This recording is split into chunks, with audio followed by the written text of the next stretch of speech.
안녕하십니까. 저는 강남노무법인의 김혜선 고문입니다. 오늘도 정봉수 노무사님 모시고 우리 그 사건이 저희 그 강남노무법인에 들어온 건데 다른 게 아니라 외국인 기업 내에서의 직장 내 괴롭힘 사건인데 조금 다른 사건하고 좀 특이한 부분이 있어서 어떤 내용인지 한번 말씀을 들어보도록 하겠습니다.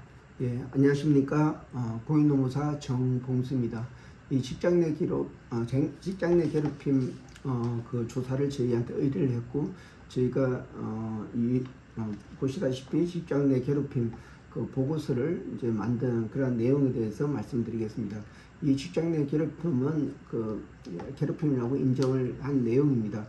사실상 그 제3자를 괴롭힌 게 아니고 본인이 여기서 이제 가해자는 약 18년 정도 이제 한 외국계 기업에서 근무한 팀장급 직원이었고 일을 신고한 근로자는 그 인턴이었고 거의 한 1년 정도 일을 하다 그만두는 그런 직원이었습니다. 그런데 다른 직원들은 실제적으로 또 보복이 들어와서 신고를 못했는데 이 인턴 근로자가 이제 신고를 하니까 다른 그 참고인으로 조사할 때 다 그런 사실을 인정해줘가지고 직장 내 괴롭힘으로 사실을 인정받았던 내용입니다. 어떤 내용인가 하면은 여기 팀장이 팀장은 주로 이제 그 고객 관리를 하는 멤버십 팀에 있습니다. 그런데 고객하고 통화를 한 다음에 항상 혼자서 뭐 쌍스러운 욕을 했습니다. 새끼, 개새끼, 뭐 씨발 새끼, 뭐 이런 식으로 계속 그 쌍스러운 욕을 하고 혼자서 계속해서 큰 소리로 하니까 주변에 그 같이 근무하는 팀들이 그 위화감을 느꼈을 정도로 굉장히 좀 환경이 그냥 악화된 그런 내용이었습니다. 그래서 한 일주일에 한 번 정도는 그렇게 혼자서 그렇게 막 심한 욕을 막 하고 이제 그렇게 했는데, 사실상 이게 직장 내 괴롭힘이 되기 위해서는 당사자가 있어야 되는데 사실 혼자서 그랬기 때문에 이게 직장 내 괴롭힘인지 아닌지 이게 문제가 될 수 있었습니다. 그래서 제가 이제 그 사실관계를 우선 조사를 했고, 본인도 홧김에서 이제 사실 성격이 욱하는 게 있어가지고 이제 그런 본인이 자기도 모르게 그런 말을 했다. 근데 뭐 누구한테 피해를 주는 건 아니다. 근데 이제 그에 관련돼서 이제 신고인은 이런 욕을 거의 수차례 일주일에 최소한 한 번 정도씩 이렇게 꾸준히 들어왔고, 이런 욕을 들을 때마다 가슴이 벌렁거리고 또 업무에 집중도 안 되고 굉장히 좀 힘들었다. 그리고 어떤 회사에 대해서도 부정적으로 생각하는 그런 면이 있었다.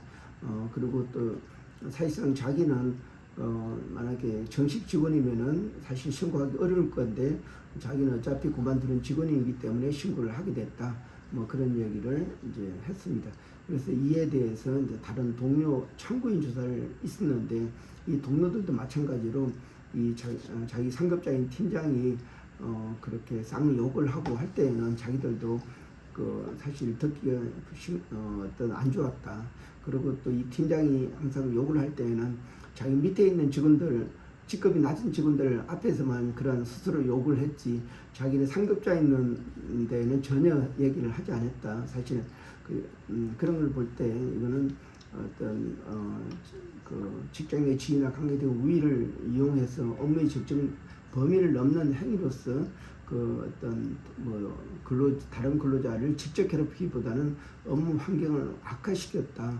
이런 점에서 직장 내 괴롭힘을 볼 수 있다. 이렇게 제가 판단을 했고, 그에 대해서 이제 사실 같이 근무한 동료 근로자들이 다들 부정적으로 생각했고, 가급적 자기들 팀장이 그런 욕을 안 했으면 좋겠다 이런 바람을 다 조사에서 이제 기소를 하게 됐습니다. 그래서 이런 내용이 사실상 직장 내 괴롭힘인지 아닌지, 사실 이 근로자 입장에서는 자기는 억울하다, 누구한테 한 게 아니고 자기는 어떤 본의 아니게 자기 성격이 욱하는 게 있어가지고 이제 그런 욕을 이제 했는데 그 목소리가 컸다, 다른 사람들이 인지를 했다, 뭐 그런 거지 사실 피해를 주려는 건 아니었다. 근데 그래서 저희 강남노무법인의 담당 노무사가 조사를 했고 그에 대해서 참고인 그 8명을 다 조사했는데 다 그렇게 그 일관되게 얘기를 했고 그래서 그렇게 본인이 상스러운 욕을 지속적으로 뭐 전화가 끝난다든지 아니면 뭐 보고하고 와서 자기 상급자한테 이렇게 막 욕을 하는 이런 내용을 다 그에 대해서 직장 내 그러니까 그 사실 내용은 아니지만은 그걸로 인해서 자기들이 어떤 심리적으로 정신적으로 많은 그 본의 아닌 그런 부정적인 마음을 갖게 됐다. 그렇기 때문에 이건 직장 내 괴롭힘이다 이렇게 판단을 저희도 하게 됐고 이 근로자들도 그에 대해서 모두 동의를 하게 됐습니다. 네. 그러면 이러한 가해자인 팀장을 어떻게 처리해야 되냐? 그래서 우선은 이 사건을 조사하는 그 기간부터 그 어떤 청을 달리해가지고 이제 근무를 하게 했고 그리고 이제 앞으로 사실상 이 팀장의 이러한 행위가 금방 고쳐질 거라고 생각하지 않기 때문에 한 6개월 정도 분리 조치를 했고 그리고 재발 방지 차원에서 어떤 감봉이라는 어떤 징계를 하게 됐습니다. 그래서 만약에 이제 이걸로 인해서 또 그 팀장이 추가적인 어떤 반복되는 그런 행위가 나왔을 때는 더 큰 징계를 뭐 해고 등을 포함해서 더 큰 징계를 한다는 그런 경고 메시지도 같이 이렇게 했고 그리고 이 작업의 어떤 위치를 변경하는 것도 장시간을 두고 판단하기로 했습니다. 그래서 6개월 동안은 이제 분리 조치를 했고 그런 식으로 이 사건을 마무리했습니다. 그렇지만 이 팀장이 그 앞으로도 이제 어떤 보복적인 행동을 한다든지 아니면 또 동일하게 이렇게 욕설을 해가지고 제3자의 어떤 정신적으로 이제 그 업무 환경을 악화시키는 그런 행위를 하게 되면은 그 본인의 불이익이 간다는 것을 어떤 명확하게 인지를 하게 된 사건입니다. 네, 그렇군요. 말씀하신 것처럼 사실 보통의 직장 내 괴롭힘 같은 경우는 상대 당사자가 있고 이렇게 뭐 그런 괴롭힘 문제가 발생하는 경우가 흔한데 지금 말씀하신 것처럼 어떤 뭐 그 말하자면 사내에서 혼자 말로 했던 거 아니겠습니까? 그럼에도 불구하고 지금 괴롭힘 조사에 참고인 조사를 한 직원들이 동일하게 그거를 느꼈다면 즉 직장 내 괴롭힘 사건으로 판명이 나는 것 같은데 그러면 이제 이 분리를 하더라도 일단 이런 사건이 발생하게 되면 본인뿐만 아니라 이런 같이 있는 동료들도 좀 같이 일하기 불편할 것 같은데요. 어떤 예. 그래서 사실상 뭐 결제를 한다든지 이럴 때는 이제 전자 결제를 하고 또 필요할 때는 뭐 전화도 이렇게 하는데 가급적 사실상 이 그 팀장도 어떤 뭐 그렇게 악한 사람이 아니고 또 단지 이제 좀 성격적으로